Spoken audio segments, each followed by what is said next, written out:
Sa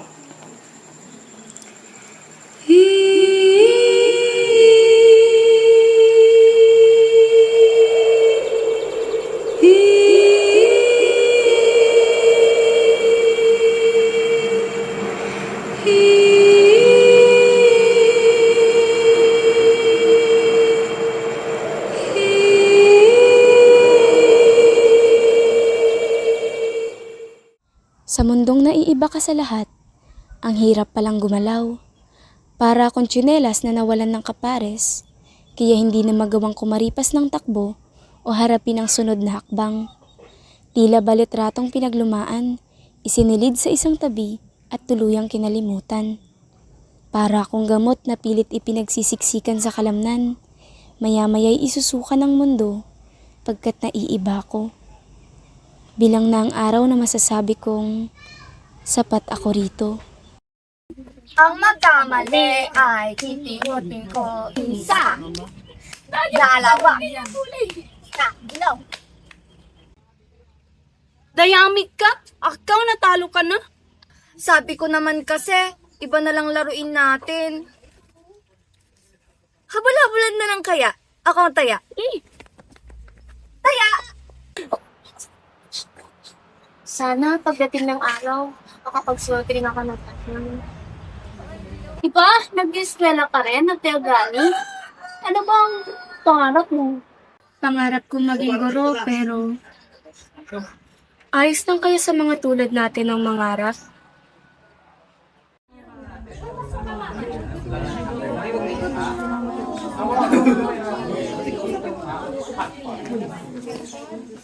Ano ba maganda kainin? Ha? Di ba? Unwing?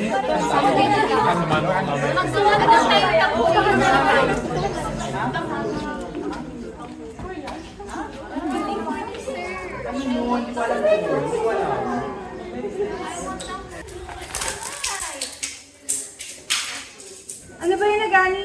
You're blocking my way. Sorry, Tanya. Hindi ko kasi kayo nakita eh.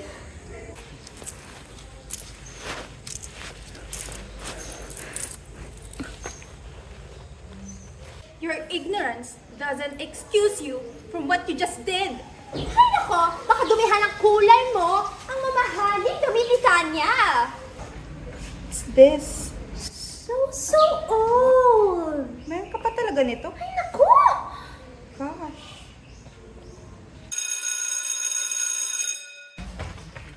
Good morning, class! Good morning, ma'am! I'll just announce something for your upcoming demo teaching and I will leave you early because I have to attend a meeting. Alright, it is essential to present yourself professionally, both in appearance and in the quality of your teaching materials. Your demo teaching will start soon, so you have to start crafting your instructional materials by now. Tanya, let's buy our materials!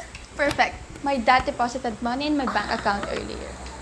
I think that's everything that I have to announce, majors. I am expecting to see effort in your materials. Goodbye, class. Goodbye, ma'am.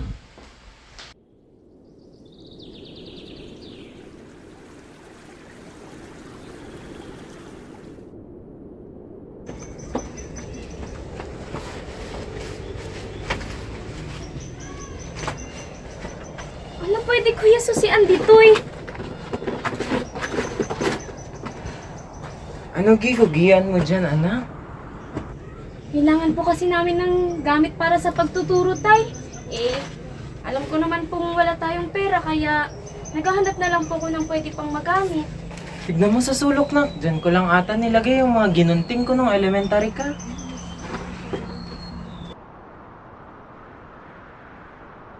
Oh, ano naman bang hinahanap mo, Agani? Para sana sa eskwelahan, nay, malapit na po kasi yung demo teaching namin eh. Ha? Ano ba yun? Nanong anta ba? Tanong mo kaya kay Bea at Alonsina na. Agwad da ba? Sige po.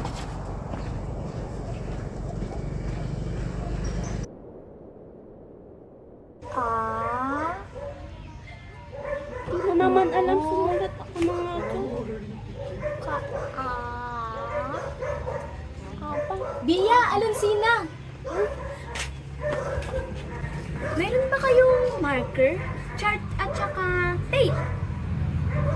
Marker, chart, tape? Mga gamit sa school. O siya, sige, sa iba na lang akong maghahanap. Salamat ka mo. Agani, naghahanap ka na naman ng kung ano-ano riyan. Halika nga rito at samahan mo ako maglabas sa ilog. Opo, Nay.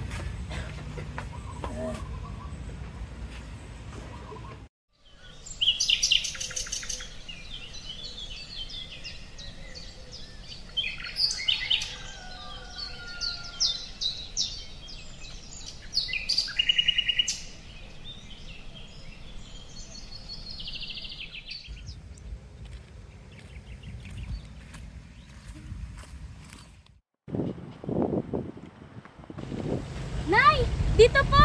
Magandang agos ng tubig dito. Dito na lang po tayo maglaba.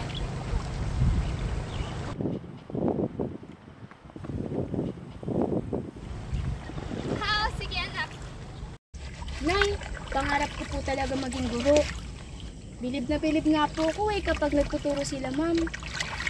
Malapit na rin po yung demo teaching namin, Nay, kaya naghahanap po ako sa bahay ng mga pwede pang magamit. Oh, Nay, ba't ka po umiiyak? Wala naman po problema kung mahirap tayo eh. Kaya nga po, nagpupursige ako para sa pangarap natin. Sino na yung ba't sa uuwi na tayo?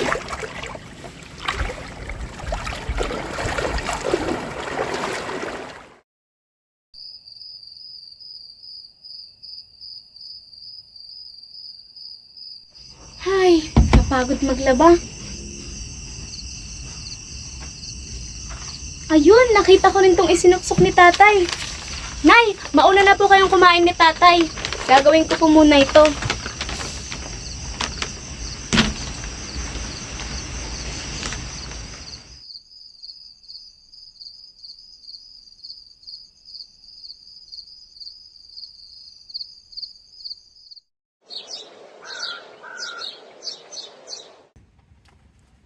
Nay, tay, alis na po ako. Sandali, Agani. Kung baon po, Nay, wag na po. Nagbaon na po ako ng kamote. Hindi, Agani. Patay na ang tatay mo. Anong sinasabi niyo, Nay? Ayan po siya, oh, sa likod niyo. Noong araw na muntik kang malunod, niligtas ka ng tatay mo. Sinagip ka niya kahit ang kapalit na na yung sarili niyang buhay. Yang sugat mo sa noo, nakuha mo yan nung nauntog ka sa bato.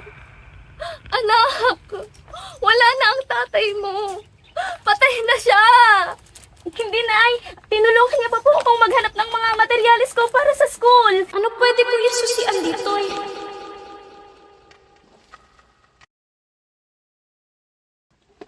Kailangan po kasi namin ng gamit sa pagtuturo, Tay. Ito po. Anak, nasaan? Wala kang hawak. At hindi totoong pumapasok ka sa eskwelahan. Ay, tayo. At hindi posibleng mangarap ang usang katulad natin. Mahirap lang tayo, anak. Namatay pa ang tatay mo. Paano ko susuportahan ang pag-aaral mo nang mag-isa ko lang? Kaya nga ginagalingan ko na di ba? Si Bia, tsaka si Nanay, sila magpapatunay na pumapasok ako sa eskwelahan. Kasama ko pa nga sila bago tayo pumunta ng ilog, Nay. Pia, Alexina! Meron ba kayong marker, chart at saka tape?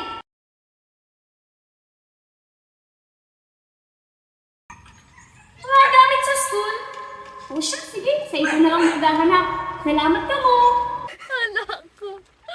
Walang Bia at Alucina. Hindi sila totoo. Paano mo nagagawang sabihin yan, Nay? Paano mo nagagawang sabihin na patay na si tatay? Hindi tayo pwedeng mangarap. Kaya napakababa yung tingin mo sa atin, Nay. Anak!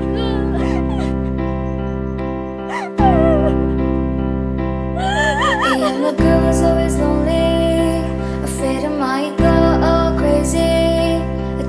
with myself and the whole world around me, but others don't believe in me. Lucky to have jolly friends of mine, a father who's there all the time. They were the pieces that completes my own life puzzle. That's when my story turned to be clear and something new arises, and image began to show. My mind can see you in spaces. Your side keeps me live. My heart can feel you as always. It keeps me wide awake. Even if you're not with me, I know I'm not alone. Thanks for laughing with me when the world's scary.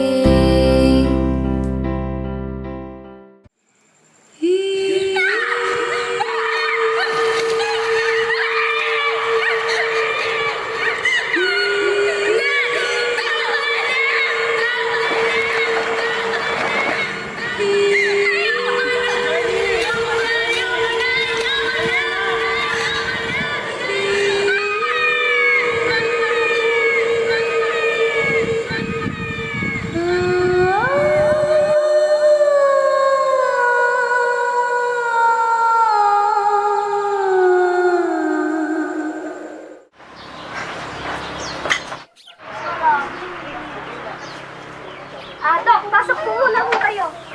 Okay. Dito po kayo upo.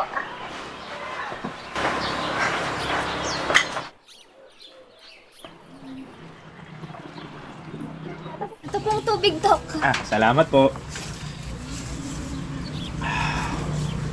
Kamusta na nga po pala, Aling Mirna? Ayun po, Dok. Hindi na po okay yung kalagayan ni Agani simula nung huling bisita niyo rito. Marami na rin po siyang pagbabago. At mas naging agresibo po siya.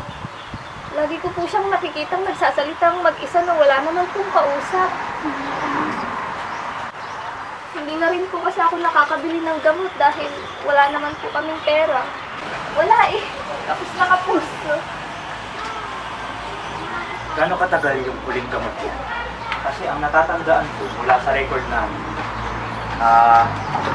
mga March 1 pa yung huling medical mission namin sa lugar ninyo. 1 linggo po, Dok. Hindi na rin po kasi nasundan dahil naubos na. Dok, ano po ba talagang kalagayan ni Agani? Nay, may schizophrenia ang anak ninyo. Ano po? Esquizofrenia? Schizophrenia. Esquizofrenia? Dok, ano po ba yun? Nakikita lang ninyo ang gusto niyang makita. Mga hindi natin nakikitang mga bagay dahil yun yung gusto niyang makita. Yun ang pinapakita ng utak niya. Dala ito ng trauma, siguro, ng pagkamatay ng tatay niya.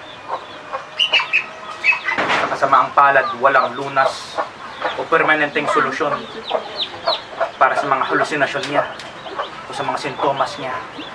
Pero meron namang mga maintenance na medicine na pwede natin gamitin para mabawasan ang mga nararanasan niya ngayon. Nay, asan ba si Agani? Sa ngayon, mas importante na meron siyang pamilya na sumusubaybay sa kanya, na tinutulungan siya, na sumusuporta sa kanya. Asan siya, Nay?